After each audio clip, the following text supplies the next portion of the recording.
Mumbai headquarter ધરાવતી 57 વર્ષ જૂની ન્યૂ ઇન્ડિયા કોઓપરેટિવ બેંક પર આરબીઆઈએ ઘણા પ્રતિબંધો મૂક્યા।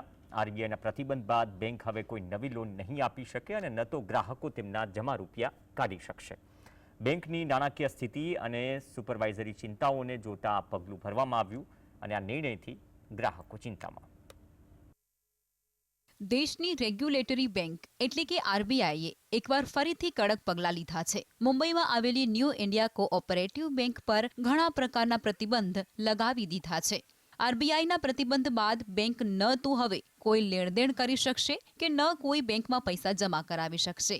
આરબીઆઈએ બેંક પર લોન આપવાથી લઈ અને ડિપોઝિટ લેવા સુધી તમામ પ્રકારના જરૂરી કામો પર આગામી 6 મહિના સુધી રોક લગાવી છે। વાસ્તવમાં આરબીઆઈએ હાલમાં બેંકનું લાયસન્સ રદ નથી કર્યું અને એટલે જેના પૈસા આ બેંકમાં છે તેમણે ચિંતા કરવાની જરૂર નથી, પરંતુ આરબીઆઈના આ નિર્ણય બાદ ગ્રાહકો ચિંતાતુર બન્યા છે। कॉल भी प्ले कर दिया है, कॉल भी प्ले किया, पता था ना इन लोगों को, कॉल भी प्ले किया है। इसका 60,000 मेरा 10,000 क्यों प्ले किया? बोलने का ना था ऐसा है। मैसेज भी नहीं दिया। अभी मैसेज देखा तो सुबह 9 बजे मैसेज डाला है। ये क्या है?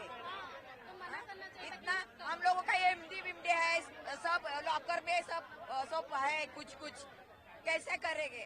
बैंक की तरफ से मैनेजर से बात हुई है या किसी एम्प्लॉय से बात हुई? कोई कुछ बोला नहीं। कल पैसा डाला तो कोई कुछ बोला नहीं। कल डाल के गए पैसा, ये 60,000 डाल के गए, मैं 10,000 डाल, कुछ बोला नहीं।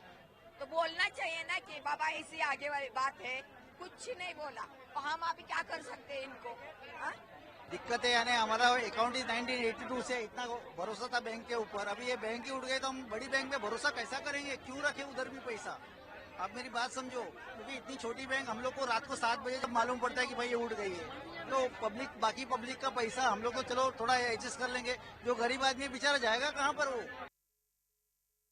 ભારતીય રિઝર્વ બેંકે ન્યૂ ઇન્ડિયા કોઓપરેટિવ બેંક પર પ્રતિબંધ લગાવતા કહ્યું હતું કે તાજેતરના સમયમાં બેંક તરફથી કેટલીક અનિયમિતતાઓને કારણે ગ્રાહકોની સુરક્ષાને ધ્યાનમાં રાખી આ નિર્ણય લેવામાં આવ્યો છે।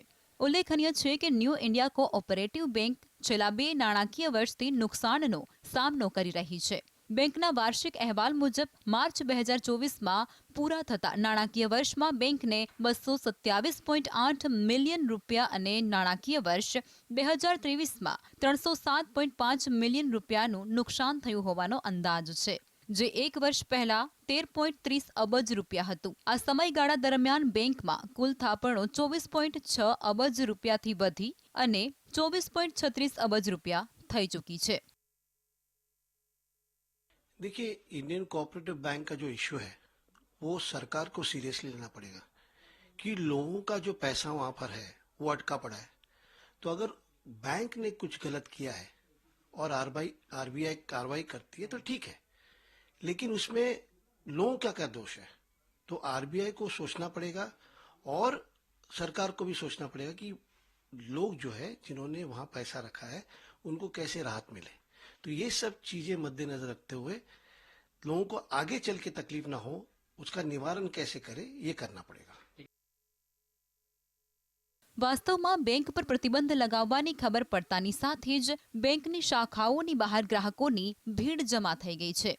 જે લોકોના રૂપિયા બેંકમાં જમા છે તેમાંથી મોટા ભાગના મિડલ ક્લાસના લોકો છે। રૂપિયા નીકાળવા પર પ્રતિબંધ લગાવવાથી આ બધા જ લોકો ચોંકી ઉઠ્યા છે, કારણ કે કોઈને દવા લેવા માટે રૂપિયાની જરૂર છે તો કોઈને ઈએમઆઈ ભરવા માટે। કેટલાક લોકોનું તો સેલરી એકાઉન્ટ જ આ બેંકમાં છે। આ કારણથી તેમના રોજબરોજના ખર્ચા કાઢવા પણ મુશ્કેલ થઈ ગયા છે, જેને લઈ અને હવે લોકોમાં પણ નારાજગી જોવા મળે છે।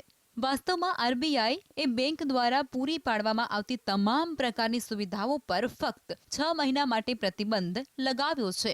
અગાઉ 2019માં આરબીઆઈએ નાણાકીય અનિયમિતતાઓને કારણે પંજાબ અને મહારાષ્ટ્ર કોઓપરેટિવ બેંક પર પ્રતિબંધ લગાવ્યો હતો। Bureau report, GSTV।